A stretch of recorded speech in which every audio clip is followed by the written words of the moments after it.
ദൈവവചന പഠനത്തിലേക്ക് ഏവർക്കും സ്വാഗതം അരുളുന്നു. ദൈവത്തിന് സന്തോഷത്തോടെ കൊടുക്കുക. Cheerfully giving to the lord. Christian giving principles. ഇതാണ് നാം ഇന്ന് പഠിക്കുവാൻ പോകുന്ന, ചിന്തിക്കാൻ പോകുന്ന വിഷയം. ഈ സന്ദേശം ശ്രദ്ധയോടെ, പ്രാർത്ഥനയോടെ നമുക്ക് ഇതിൽ പങ്കെടുക്കാം. ഓൺലൈനായി സൂമിൽ ഇപ്പോൾ കേൾക്കുന്നവരെ മാത്രം അല്ല, കൂടാതെ യൂട്യൂബിൽ കൂടെയും മറ്റ് പല ലിങ്ക്സ് സോഷ്യൽ മീഡിയാസ് ഉപയോഗിച്ച് ഇത് കേൾക്കുന്ന എല്ലാവർക്കും സ്വാഗതം അറിയിക്കട്ടെ. പ്രാരംഭമായി ഒരു വേദഭാഗം വായിച്ചുകൊണ്ട് നമുക്ക് ആരംഭിക്കാം. 1 ദിനവൃത്താന്തം 29 അധ്യായം 9 വാക്യവും 14 വാക്യവും നമുക്ക് വായിക്കാം. First Chronicles chapter 29 verses 9 and then verse 14 വായിക്കാം. അങ്ങനെ ജനം സന്മനസ്സോടെ കൊടുത്തത് കൊണ്ട് അവർ സന്തോഷിച്ചു. ഏകാഗ്ര ഹൃദയത്തോടെയും സന്മനസ്സോടെയും ആയിരുന്നു അവർ യഹോവയ്ക്ക് കൊടുത്തത്. ഇതിൽ ദാവീദ് രാജാവും അത്യന്തം സന്തോഷിച്ചു. എന്നാൽ ഞങ്ങൾ ഇതുപോലെ സന്മനസ്സോടെ അർപ്പിക്കേണ്ടതിന് പ്രാപ്തരാകുവാൻ ഞാനും എൻ്റെ ജനവും എന്തുള്ളൂ?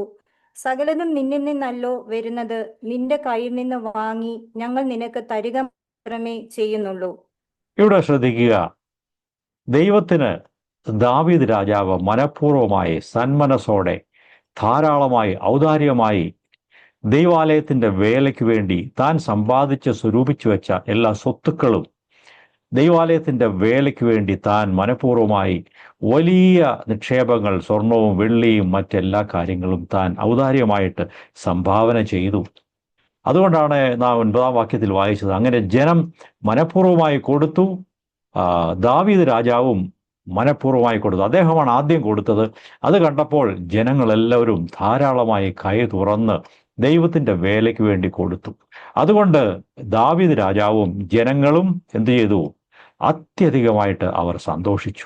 ദൈവത്തിന് കൊടുക്കുമ്പോൾ അതിൽ വലിയൊരു സന്തോഷമുണ്ട് എന്ന് പ്രാരംഭമായിട്ട് ഞാൻ പറയുവാൻ ആഗ്രഹിക്കുന്നു. അതുകൊണ്ട് ഇങ്ങനെ കൊടുത്തതുകൊണ്ട് അതിനുശേഷം ദാവീദ് ദൈവത്തോട് ചോദിക്കുകയാണ്, പറയുകയാണ് 14 വചനം, എന്നാൽ ദൈവമേ, ഞങ്ങൾ ഇങ്ങനെ ഇത്ര മനഃപൂർവ്വമായി ദാനം ചെയ്യേണ്ടതിന് പ്രാപ്തരാകുവാൻ ഞാൻ ആര്? എങ്ങനെ എനിക്ക് ഇത്രയും കൊടുക്കുവാനുള്ള മനസ്സ് വന്നു? ഞാൻ നിസ്സാരനായ വ്യക്തിയാണല്ലോ. എൻ്റെ ജനവും എന്തുള്ളൂ? എൻ്റെ ജനങ്ങളും എത്ര ചെറിയ ആളുകളാണ്.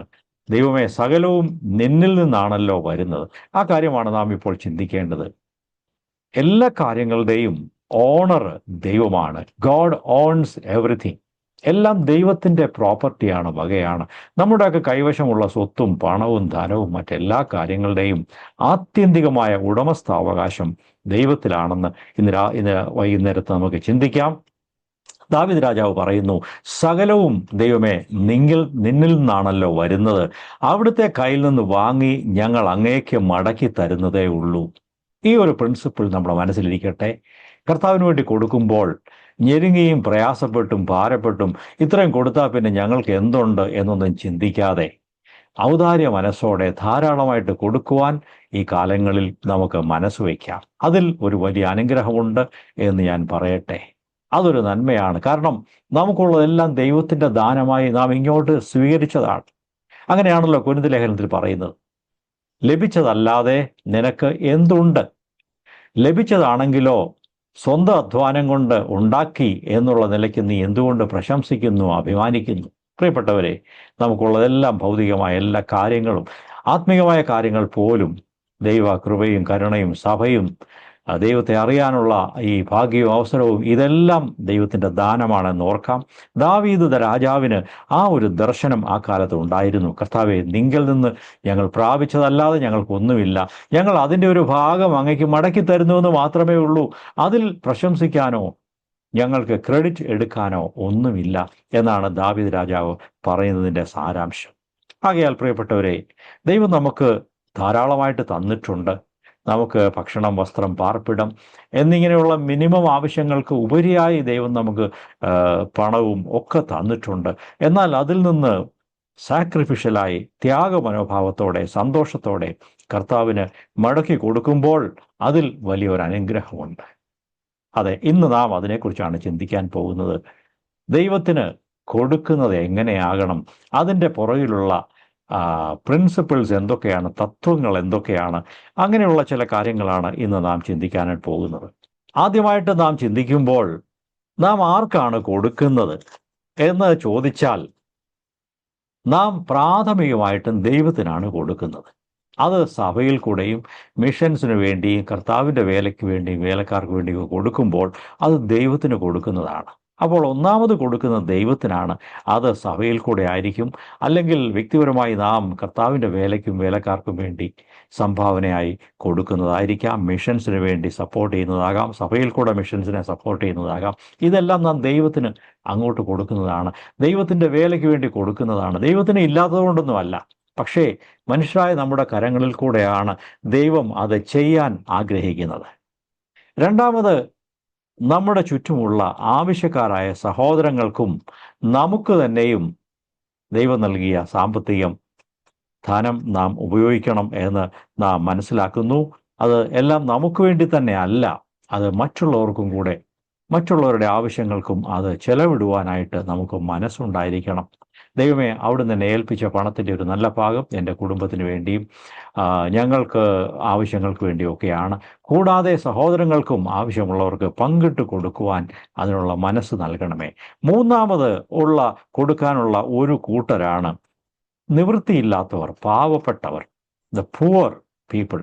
അവർക്ക് കൊടുക്കുന്നതിനെക്കുറിച്ചാണ് നിങ്ങൾ ഭിക്ഷ കൊടുക്കുമ്പോൾ എന്നുള്ള ഒരു പ്രയോഗം കർത്താവ് മത്തായി എഴുതിയ സുവിശേഷം 6-ാം അധ്യായത്തിൽ നാം വായിക്കുന്നുണ്ട്. നിങ്ങൾ ഭിക്ഷ കൊടുക്കുമ്പോൾ എന്നാണ് അവിടെ പറയുന്നത്. വെൻ യു ഗിവ് ആംസ് കൊടുക്കുന്നത് ദൈവത്തിനല്ല, ദൈവത്തിനാരും ഭിക്ഷ കൊടുക്കാറില്ല. അവിടെ രഹസ്യത്തിൽ അത് ചെയ്യണം. ഇടം കൈയും വലം കൈയും തമ്മിൽ ഇത് അറിയരുത്.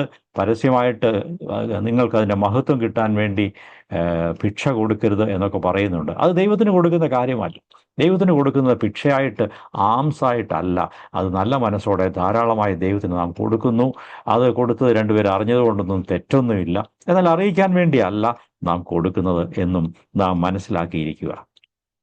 ഈ 3 കൂട്ടർക്കാണ് നാം ഈ കാലങ്ങളിൽ ദൈവം നമുക്ക് അനുഗ്രഹിച്ച് നൽകിയ സ്വത്തിൽ നിന്നും കൊടുക്കേണ്ടത് എന്ന് ആദ്യമേ നമുക്ക് ചിന്തിക്കാം.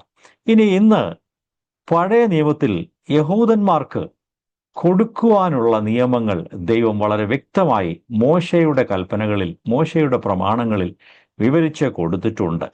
ആ ജനം വളരെ കാലം ദൈവം കൊടുത്ത ആ നിയമങ്ങൾ പാലിച്ചുകൊണ്ട് ദൈവത്തിന് കൊടുക്കാനുള്ളതെല്ലാം കൊടുത്തുകൊണ്ട് അവർ ജീവിച്ചു. അവർക്ക് ആ കാലങ്ങളിൽ അതിൻ്റെ അനുഗ്രഹവും ഉണ്ടായിരുന്നു. എന്നാൽ കുറച്ചു കഴിഞ്ഞ് അവർ കൊടുക്കാതെയായി. അതിനെക്കുറിച്ച് ദൈവം പറയുന്നു, നിങ്ങൾ എനിക്ക് കിട്ടാനുള്ളത്, എനിക്ക് തരാനുള്ളത് നിങ്ങൾ മോഷ്ടിച്ചെടുക്കുകയാണ് എന്ന് ദൈവം അവരോട് പറയുകയുണ്ടായി. നമുക്ക് ഒരു വചനം കൂടെ ഇത് സംബന്ധിച്ച് ലേവ്യ പുസ്തകം 27-ാം അധ്യായം 30-ാം വചനത്തിൽ, ലെവിറ്റിക്കസ് ചാപ്റ്റർ 27 and verse 30 വായിക്കാം. നിലത്തിലെ ധാന്യത്തിൻ്റെതായാലും വൃക്ഷങ്ങളിലെ ഫലങ്ങളുടേതായാലും എല്ലാ ഭൂവിഭവങ്ങളുടെയും ദശാംശം യഹോവയ്ക്കുള്ളതാണ്. അത് യഹോവയ്ക്ക് വിശുദ്ധമാകുന്നു. ഇസ്രായേൽ ജനങ്ങളോട് ദൈവം പറഞ്ഞു, നിങ്ങളുടെ ധാന്യം കൊയ്തെടുക്കുമ്പോൾ അതിൻ്റെ 10-1 അഥവാ ദശാംശം അത് കർത്താവിന് നിങ്ങൾ മാറ്റിവെക്കണം, കൊടുക്കണം. അത് യഹോവയ്ക്ക് വിശുദ്ധമാകുന്നു, അത് ദൈവത്തിന് വേണ്ടി മാറ്റിവെക്കപ്പെട്ടതാകുന്നു. അതുപോലെ നിങ്ങളുടെ വൃക്ഷങ്ങളിൽ നിന്ന് ലഭിക്കുന്ന ഫലങ്ങൾ, മറ്റു പലയിടത്തും പറയുന്നുണ്ട്, നിങ്ങളുടെ മുന്തിരിവള്ളിയുടെ അനുഭവം അഥവാ വീഞ്ഞ്, പിന്നെ ഒലിവ് മരത്തിൻ്റെ അനുഭവമായ എണ്ണ, പിന്നെ നിങ്ങളുടെ കന്നുകാലികളുടെ കടിഞ്ഞൂലുകൾ, അതിൻ്റെ 10-1, ഇതൊക്കെയും ദൈവത്തിന് മാറ്റിവെച്ച് കൊടുക്കുവാനായിട്ട് ദൈവം ഇസ്രായേൽ ജനങ്ങളോട് ആവശ്യപ്പെട്ടിരുന്നു. അതിൻ്റെ പുറകിൽ ചില വ്യക്തമായ നല്ല പ്രിൻസിപ്പിൾസ് നമുക്ക് കാണാനായിട്ട് സാധിക്കും. ഇനി നമുക്ക് പഴയ നിയമത്തിൽ കൊടുക്കുവാനായിട്ട് ദൈവം പറഞ്ഞ ആ വചനങ്ങളുടെ അതിൻ്റെ പുറകിലൊരു പാറ്റേൺ ഉണ്ട്, ഒരു രീതിയുണ്ട്, ചില പ്രിൻസിപ്പിൾസ് അവിടെ കാണാൻ സാധിക്കും. പഴയ നിയമത്തിൽ ഇസ്രായേൽ ജനങ്ങൾ എങ്ങനെയാണ് ദശാംശം കൊടുത്തിരുന്നത്, അഥവാ അവർ കൊടുത്തിരുന്ന ഈ ദശാംശം ഒക്കെയും എങ്ങനെയാണ് ഉപയോഗപ്പെട്ടത്, ആർക്കാണ് അത് ലഭിച്ചത്, അതിൻ്റെ വിശദാംശങ്ങളിലേക്ക് നമുക്കൊന്ന് പോകാം. അതിൽ ചില കാര്യങ്ങൾ ചിന്തിക്കുമ്പോൾ നമുക്ക് ഇന്ന് ക്രിസ്തീയ ജീവിതത്തിൽ പുതിയ നിയമകാലത്ത് നാം ദൈവത്തിന് കൊടുക്കേണ്ട കാര്യങ്ങളെക്കുറിച്ചുള്ള ചില തത്വങ്ങൾ അതിൻ്റെ പുറകിൽ കാണുവാനായിട്ട് സാധിക്കും. പുതിയ നിയമത്തിൽ ദശാംശം കൊടുക്കുവാനായിട്ടുള്ള കൽപ്പന ഇല്ല, എങ്കിലും അതിൽ കുറയരുത് എന്നൊരാശയം നാം തിരുവെഴുത്തിൽ കാണുന്നുണ്ട്. പുതിയ നിയമത്തിലെ കൊടുക്കുന്നതിനെ കുറിച്ചുള്ള നിയമം എന്ന് പറയുന്നത് നമുക്കറിയാം, സന്തോഷത്തോടെ കൊടുക്കുന്നവനെ ദൈവം സ്നേഹിക്കുന്നു. നിർബന്ധിച്ച് ഞെരുങ്ങി ആരും കൊടുക്കരുത്, മറിച്ച് സന്തോഷത്തോടെ, കർത്താവെ അവിടുന്ന് നൽകിയതിൽ നിന്നും അങ്ങയുടെ വേലയ്ക്ക് വേണ്ടി ഞാൻ ഔദാര്യമായിട്ട് സന്തോഷത്തോടെ ഇത്രയൊക്കെ കൊടുക്കാൻ ആഗ്രഹിക്കുന്നു. ഇതാ ഇവിടെ ഒരു ആവശ്യമുണ്ട്, ഞാൻ കണക്കൊന്നും നോക്കുന്നില്ല, കൊടുക്കുവാൻ എനിക്ക് മനസ്സുണ്ട്. അതാണ് പുതിയ നിയമത്തിൻ്റെ പ്രിൻസിപ്പിൾ എന്ന് പറയുന്നത്. എന്തിനു വേണ്ടിയാണ് പഴയ നിയമത്തിലെ ദശാംശങ്ങൾ ഉപയോഗിച്ചിരുന്നത് എന്ന് ചോദിച്ചാൽ, ഞാൻ ആദ്യം പറഞ്ഞതുപോലെ പ്രധാനമായിട്ടും അതിനെ 3 ഘടകങ്ങളായിട്ട് തിരിക്കാം. ഒന്ന്, ലേവ്യ ഗോത്രത്തിൽപ്പെട്ട ആ ലേവ്യരായ ആളുകളുടെ സന്ധാരണത്തിന് വേണ്ടി, അവരെ സപ്പോർട്ട് ചെയ്യാൻ വേണ്ടിയാണ് ദശാംശം കൊടുക്കുവാനായിട്ട് പറയുന്നത്. കാരണം അവർക്ക് ദൈവം ഒരു ഓഹരി നൽകിയിരുന്നില്ല. ഭൂമിയുടെ ഓഹരി, ഭൂമി വിഭജിച്ചപ്പോൾ ഭൂമിയുടെ ഒരു ഓഹരി ഈ ജനങ്ങൾക്ക് നൽകിയിരുന്നില്ല, ലേവ്യർക്ക് നൽകിയിരുന്നില്ല എന്ന് പറയാനായിട്ട് സാധിക്കും. നമുക്ക് വായിക്കാം സംഖ്യാപുസ്തകം 18-ാം അധ്യായം, അതിൻ്റെ ചില വചനങ്ങൾ വായിക്കാം. 20ഉം 21ഉം വാക്യങ്ങൾ വായിക്കാം. Numbers chapter 18 versus 20 and 21. യഹോവ പിന്നെയും അഹരോനോട്, നിനക്ക് അവരുടെ ഭൂമിയിൽ ഒരു അവകാശവും ഉണ്ടാകരുത്, അവരുടെ ഇടയിൽ നിനക്ക് ഒരു ഓഹരിയും അരുത്. ഇസ്രായേൽ മക്കളുടെ ഇടയിൽ ഞാൻ തന്നെ നിന്റെ ഓഹരിയും അവകാശവും ആകുന്നു എന്ന് അരുളി ചെയ്തു. ലേവ്യർക്കോ ഞാൻ സമാഗമന കൂടാരം സംബന്ധിച്ച് അവർ ചെയ്യുന്ന ജോലിക്ക് ഇസ്രായേലിലുള്ള ദശാംശം എല്ലാം അവകാശമായി കൊടുത്തിരിക്കുന്നു. ഇവിടെ ശ്രദ്ധിക്കുക, ലേവ്യരെ കുറിച്ച് പറയുകയാണ്. ലേവ്യർക്കോ ഞാൻ അവർക്ക് ഭൂമി അവകാശമായിട്ട് കൊടുത്തിട്ടില്ല, പാർക്കാനുള്ള പട്ടണങ്ങൾ മാത്രമേ കൊടുത്തിട്ടുള്ളൂ, അവർക്ക് കൃഷി ചെയ്യാനുള്ള ഇടമൊന്നും കൊടുത്തിട്ടില്ല. അതുകൊണ്ട് ദൈവം പറയുകയാണ്, ഞാൻ തന്നെയാണ് അവരുടെ അവകാശം. ഇത് ഏറ്റവും മനോഹരമായ ഒരു കാര്യമാണ്. ഈ കാലത്ത് ലേവ്യരും പൗരോഹിത്യവർഗവും ഒന്നും ഇല്ല എങ്കിലും നാം എല്ലാവരും പൗരോഹിത്യവർഗമായി ലേവ്യരുടെ ഗണത്തിൽ നമ്മെയും ദൈവം പെടുത്തി എന്നുള്ളതാണ് നാം മനസ്സിലാക്കുന്ന ഒരു സത്യം. അതുകൊണ്ട് നമ്മെക്കുറിച്ച് നാം ചിന്തിക്കേണ്ടത്, കർത്താവേ, എൻ്റെ അവകാശം അവിടുന്നാണ്. ഈ ഭൂമിയിൽ ഒരു അവകാശം ഉണ്ടാക്കി വെക്കാനോ സമ്പാദിച്ചു വെക്കാനോ അല്ല എൻ്റെ മനസ്സ്, അവിടുന്നാണ് എൻ്റെ അവകാശം. You are my portion, you are my inheritance എന്ന് നമുക്ക് ഇന്ന് രാത്രി ദൈവത്തോട് പറയാൻ കഴിയുമോ? അതുകൊണ്ട് പറയുകയാണ് 21-ാം വചനത്തിൽ, ലേവ്യർക്കോ ഞാൻ സമാഗമന കൂടാരം സംബന്ധിച്ച് അവർ ചെയ്യുന്ന വേലയ്ക്ക് ഇസ്രായേലിലുള്ള ദശാംശമെല്ലാം അവകാശമായി കൊടുത്തിരിക്കുന്നു. അപ്പോൾ ലേവ്യരുടെ ജീവസന്ധാരണത്തിന് വേണ്ടിയാണ് ഈ ദശാംശം എന്ന ഏർപ്പാട് ദൈവം അവിടെ ആക്കി വെച്ചത്. അതെ, അവർ ആദ്യം സമാഗമന കൂടാരത്തിലാണ് സേവ ചെയ്തിരുന്നത്. എന്നാൽ ശലോമോന്റെ കാലം വന്നപ്പോൾ ദൈവാലയം, അവിടെ വലിയ ഒരു ദൈവാലയം പണി കഴിപ്പിച്ചു. അതിനുശേഷം ഈ ദൈവാലയത്തിൽ ശുശ്രൂഷിക്കുന്ന 2 തരം ലേവ്യരുണ്ട്. ഒന്ന്, പുരോഹിതവർഗം എന്ന് പറയുന്ന പൗരോഹിത്യം കൊടുത്തിരിക്കുന്നത്, അത് ലേവ്യരിൽപ്പെട്ട അഹരോന്റെയും കുടുംബത്തിൽ, അദ്ദേഹത്തിൻ്റെ മക്കളുടെയും കുടുംബത്തിലാണ്. അവർക്കാണ് പൗരോഹിത്യ അവകാശം കൊടുത്തിരിക്കുന്നത്. വിശുദ്ധ മന്ദിരത്തിൽ കയറി ധൂപം കാട്ടുവാനും അല്ലെങ്കിൽ അതിപരിശുദ്ധ സ്ഥലത്ത് ആണ്ടിലൊരിക്കൽ കയറുവാനും ഒക്കെയുള്ള അധികാരം ഈ അഹരോന്റെ വർഗത്തിൽപ്പെട്ട ആ കൂട്ടത്തിൽപ്പെട്ടവർക്കാണ്. എന്നാൽ മറ്റുള്ള ലേവ്യരെ സംബന്ധിച്ച് അവരെക്കുറിച്ച് പറയുന്നത്, അഹരോനും പുത്രന്മാർക്കും അസിസ്റ്റ് ചെയ്യുന്ന, അവർക്ക് സേവ ചെയ്യുന്ന, ആലയത്തിലെ എല്ലാ ജോലികളും ചെയ്യാൻ വേണ്ടിയാണ് മറ്റെല്ലാ ലേവ്യ ഗോത്രത്തിൽപ്പെട്ട ആളുകളെയും ദൈവം തിരഞ്ഞെടുത്തിരുന്നത്. ഇനിയും അതിന്റെ 24-ാം വാക്യം കൂടെ വായിക്കാം, വേഴ്സ് 24. ഇസ്രായേൽ മക്കൾ യഹോവയ്ക്ക് പ്രത്യേക കാഴ്ചയായി അർപ്പിക്കുന്ന ദശാംശം ഞാൻ ലേവ്യർക്ക് അവകാശമായി കൊടുത്തിരിക്കുന്നു. അതുകൊണ്ട് അവർക്ക് ഇസ്രായേൽ മക്കളുടെ ഇടയിൽ അവകാശം ഉണ്ടാകരുതെന്ന് ഞാൻ അവരോട് കൽപ്പിച്ചിരിക്കുന്നു. ഇങ്ങനെയുള്ള കാര്യങ്ങളാണ് ദൈവം ഇസ്രായേൽ ജനങ്ങളോട് പറഞ്ഞിരിക്കുന്നത്.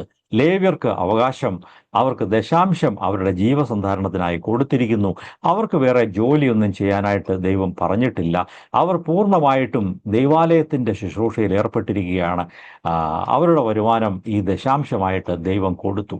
ഇനിയും നമുക്ക് അബ്രഹാമിൻ്റെ ജീവിതത്തിലേക്ക് നോക്കിയാൽ, ആ കാലത്തും ദശാംശം ദൈവത്തിന് വേർതിരിച്ചു കൊടുക്കുക എന്നൊരാശയം അബ്രഹാമിൻ്റെ മനസ്സിലും ദൈവം കൊടുത്തിരുന്നു. ഉൽപ്പത്തി പുസ്തകം 14 അധ്യായം 18, 19, 20 വചനങ്ങൾ നമുക്ക് നോക്കാം. Genesis chapter 14 versus 18 and 19 and 20 വായിക്കാം. ശാലേം രാജാവായ മൽക്കീസദെക്ക് അപ്പവും വീഞ്ഞും കൊണ്ടുവന്നു. അവൻ അത്യുന്നതനായ ദൈവത്തിന്റെ പുരോഹിതനായിരുന്നു. അവൻ അവനെ അനുഗ്രഹിച്ചുകൊണ്ട് അവനോട് പറഞ്ഞത്, ആകാശത്തിന്റെയും ഭൂമിയുടെയും സൃഷ്ടാവായ അത്യുന്നതനായ ദൈവത്താൽ അബ്രാം അനുഗ്രഹിക്കപ്പെടുമാറാകട്ടെ. നിന്റെ ശത്രുക്കളെ നിന്റെ കയ്യിൽ ഏൽപ്പിച്ചു തന്ന അത്യുന്നതനായ ദൈവം വാഴ്ത്തപ്പെട്ടവൻ. അബ്രാം അവന് സകലത്തിന്റെയും ദശാംശം കൊടുത്തു. അബ്രാം മൽക്കിസദേക്കിന് തനിക്ക് ലഭിച്ച എല്ലാറ്റിൻ്റെയും ദശാംശം നൽകി എന്ന് നാം അവിടെ വായിക്കുന്നു. അപ്പോൾ മോശയുടെ പ്രമാണത്തിന് മുമ്പും ദൈവത്തിന് ദശാംശം വേർതിരിച്ചു കൊടുക്കുക എന്നൊരാശയം ഉണ്ടായിരുന്നു. അത് അബ്രാമിനും അതിനെക്കുറിച്ച് അറിവുണ്ടായിരുന്നു. എന്നാൽ മോശയുടെ ന്യായപ്രമാണം വന്നപ്പോൾ വളരെ കൃത്യമായിട്ടും അതിന് ഒരു നിയമം ഉണ്ടാക്കി. ഈ ഒന്നാമത്തെ ഭാഗം എന്ന് പറയുന്നത് ലേവ്യർക്കുള്ള സപ്പോർട്ട്, ദശാംശം അവർക്ക് കൊടുക്കുക എന്ന് പറയുമ്പോൾ അത് ദൈവത്തിന് കൊടുക്കുന്ന ഒരു ദാനമായി, ദൈവത്തിന് കൊടുക്കുന്ന ഒരു കാര്യമായിട്ട് ആണ് അവിടെ നമുക്ക് കാണാൻ സാധിക്കുന്നത്. അത് വിശുദ്ധമായ ഒരു കാര്യമാണ്. That is given to the Lord.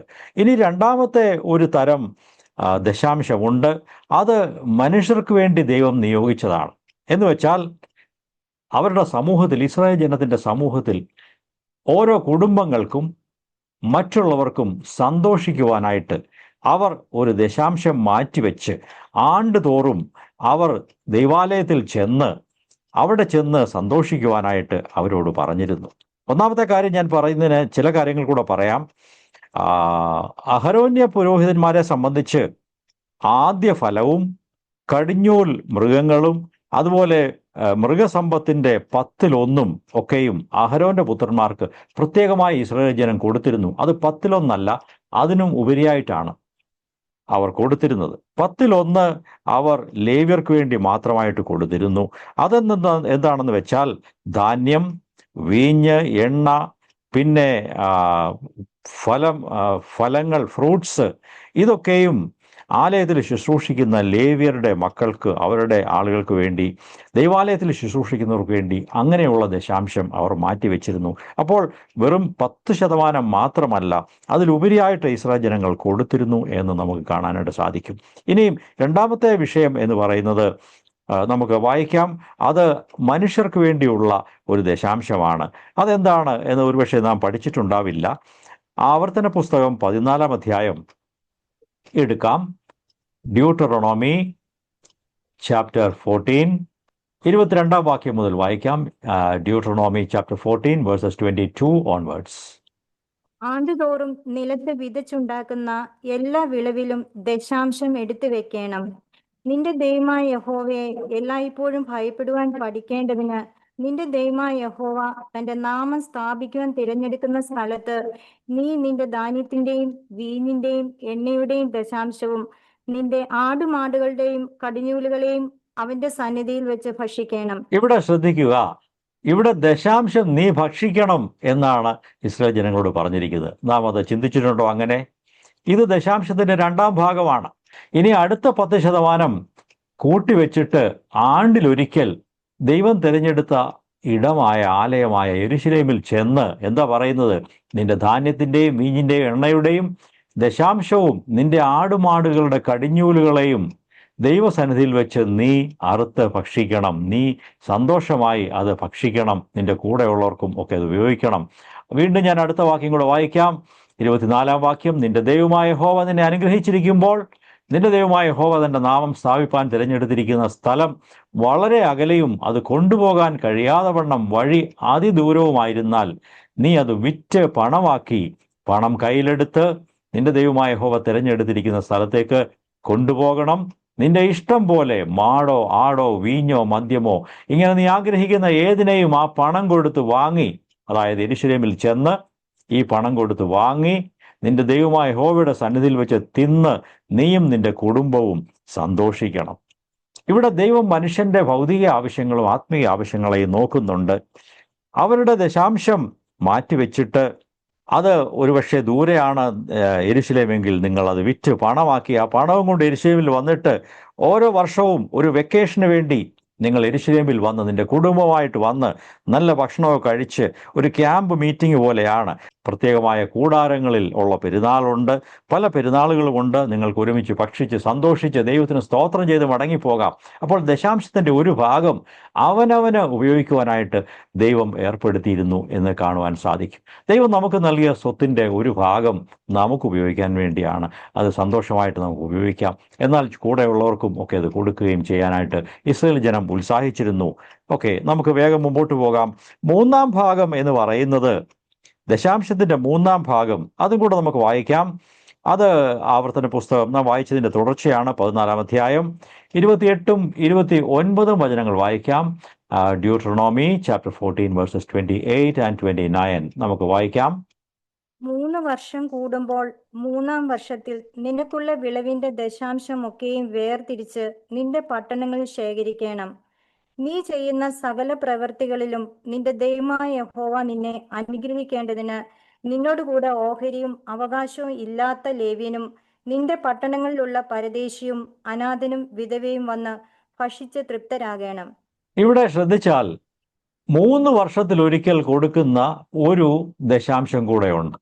ആ ദശാംശത്തിൻ്റെ ഉദ്ദേശം അത് അഗതികൾക്കും അനാഥർക്കും വിധവമാർക്കും പരദേശികൾക്കും ഒക്കെ ഇസ്രായേൽ ദേശത്ത് ജീവിക്കുന്ന നിവൃത്തിയില്ലാത്ത ആളുകൾക്ക്, പാവപ്പെട്ടവർക്ക് വേണ്ടിയുള്ളതാണ് മൂന്നാമത്തെ ദശാംശം. അത് 3 വർഷത്തിലൊരിക്കൽ 10% കൊടുക്കണം. ഇങ്ങനെ ഒരു ക്രമീകരണമാണ് ദൈവം ഇസ്രായേൽ ജനങ്ങളുടെ ഇടയിൽ വച്ചിരുന്നത് എന്ന് കാണാൻ സാധിക്കും. പ്രിയപ്പെട്ടവരെ, നമ്മുടെ ജീവിതത്തിലും ഇതിൽ നിന്നൊക്കെയുള്ള പാഠങ്ങൾ ഉൾക്കൊള്ളുവാൻ സാധിക്കും.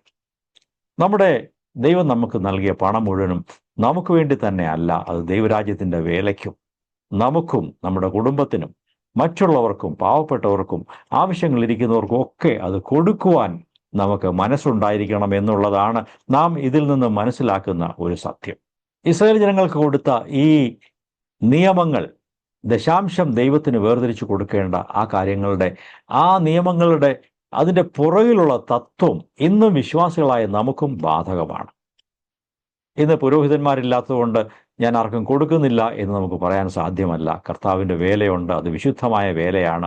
അത് ദൈവത്തിൻ്റെ വേലയിൽ ഉൾപ്പെട്ടിരിക്കുന്ന സത്യസന്ധരായിട്ട് പ്രവർത്തിക്കുന്ന മിഷൻസിനും കർത്താവിൻ്റെ വേലക്കാർക്കും ഒക്കെ നമുക്ക് കൊടുക്കേണ്ടത് ആവശ്യം. എന്നാൽ നാം ദാവീദ് രാജാവിന് ലഭിച്ച ആ കാഴ്ചപ്പാട് നമുക്കുണ്ടായിരിക്കണം. ദൈവമേ, ഞങ്ങൾക്ക് ലഭിച്ചതെല്ലാം അവിടുത്തെ ദാനമാണ്, ഇതിൻ്റെ എല്ലാം ആത്യന്തിക ഉടമസ്ഥൻ ദൈവമേ അവിടുന്നാണ്, ഞങ്ങളല്ല ഇതിൻ്റെ ഉടമസ്ഥർ. ഇതെല്ലാം അവിടുത്തെ പ്രോപ്പർട്ടിയാണ്, അവിടുത്തെ വകയാണ്, ഞങ്ങളിത് കയ്യിൽ വെച്ചിരിക്കുന്നു എന്ന് മാത്രമേ ഉള്ളൂ.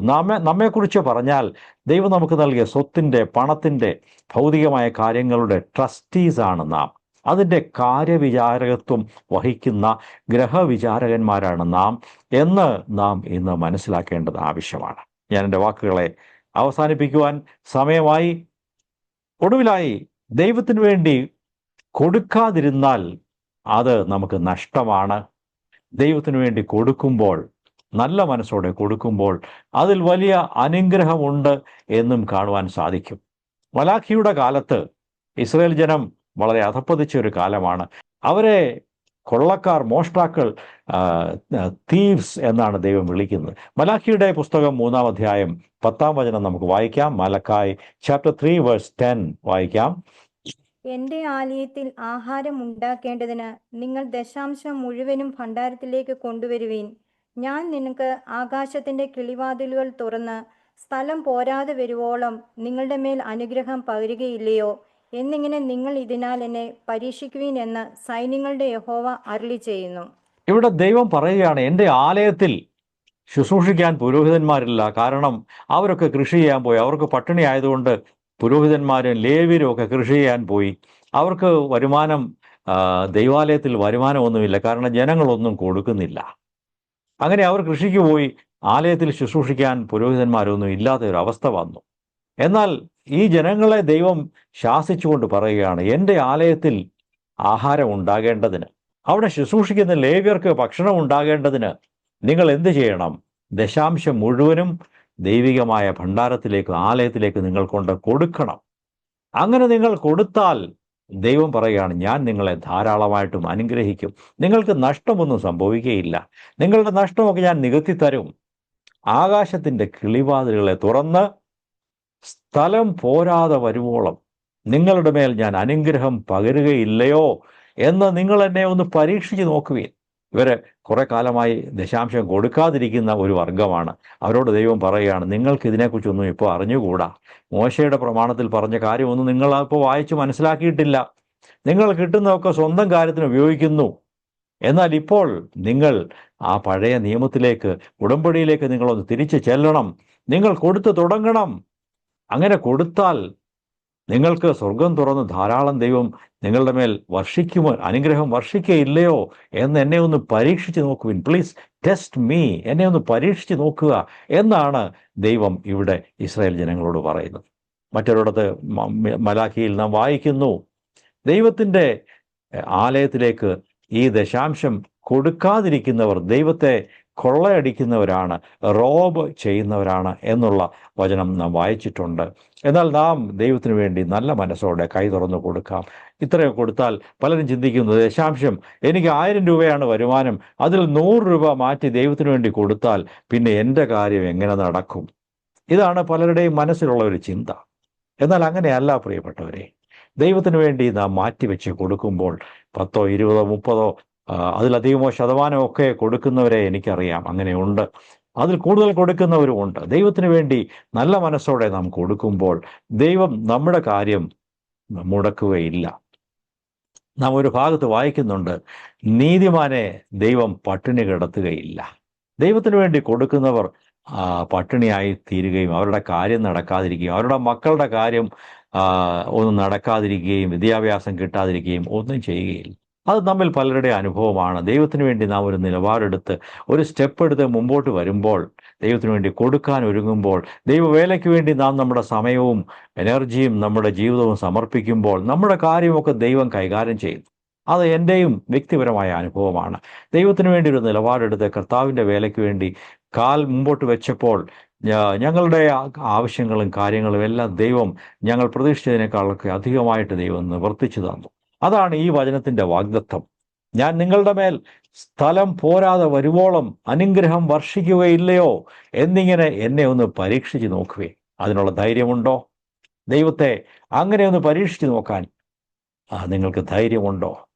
ഞാൻ ഈ വചനങ്ങളിലൂടെ അവസാനിപ്പിക്കട്ടെ. ദൈവം വാക്ക് മാറാത്തവനാണ്. അവിടുത്തെ വചനങ്ങൾ എന്നും ഉറപ്പുള്ളതാണ്, സത്യമാണ്. അവിടുത്തെ വാഗ്ദത്ത വചനങ്ങൾ നമുക്ക് ഏറ്റെടുക്കാം. പഴയ നിയമത്തിൽ ദൈവം തൻ്റെ ജനങ്ങൾക്ക്, ഇസ്രായേൽ ജനങ്ങൾക്ക് കൊടുത്ത ആ പ്രിൻസിപ്പിൾസ് അതുപോലെ അല്ല എങ്കിലും അതിൻ്റെ തത്വം ഇന്നും പ്രായോഗികമാണ്.